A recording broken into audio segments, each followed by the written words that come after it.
आज सर्वभारतीय साधारण धर्मघट को सफल करने डुबुरी छकरे प्रतिवाद सभा और रास्ता रोक अनुष्ठित होइछि।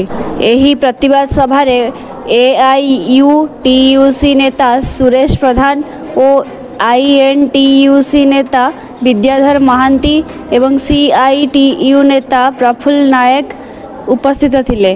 सेमानंक सह कलिंगनगर अंचल एआईयूटीयूसी श्रमिक नेता राजकिशोर महंत और बहु श्रमिक नेता यही आंदोलन में सामिल होइथिले। परीक्षा करबा पई बाध्य करतिला सेही चासी माने यही आंदोलन में सामिल होइचंती। आउ गोटे दिगरे आपण मन लक्ष्य करिवे अनेक वामपंथी दल एसयूसीआई सीपीआईएम समेत अनेक वामपंथी दल मध्य ए आंदोलन में सामिल होइचंती।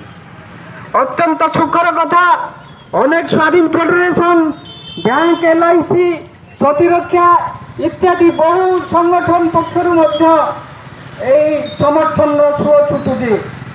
आम एटा गोटे ऐतिहासिक आंदोलन में रूपांतरित करूँ।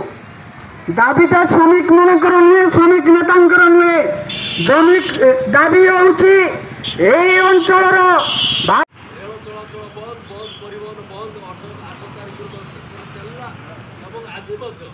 डुबुरी छकरे चंडीखोल पाणीकोइल जाजपुर टाउन मंगलपुर दशरथपुर सबू जगार कुआखिया जारका मरी सब जगार ये साधारण धर्मघट सबल कबाट बंद ब्राह्मणी ब्रिज पाखे आम छात्र ट्रेड तरफ ये आंदोलन को जारी रखिंटे। ये जो श्रम आईन आज ये लड़े आज सरीना ये लड़े आगामी दिन में नरेंद्र मोदी सरकार नजा पर्यंत ये डबल इंजिन डबल मिछ कथा कहूबा सरकार विरुद्ध में ये आंदोलन आहरी चलो। आज धर्मघट शेष नुह।